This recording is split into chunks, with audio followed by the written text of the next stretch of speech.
إن في خلق السماوات والأرض واختلاف الليل والنهار لآيات لأولي الألباب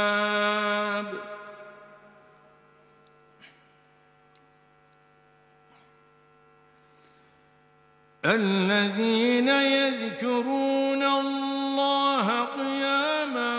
وقعودا وعلى جنوبهم فيتفكرون في خلق السماوات والأرض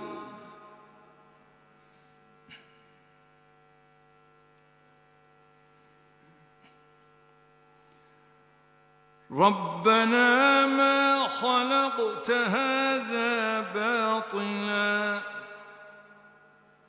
سبحانك فقنا عذاب النار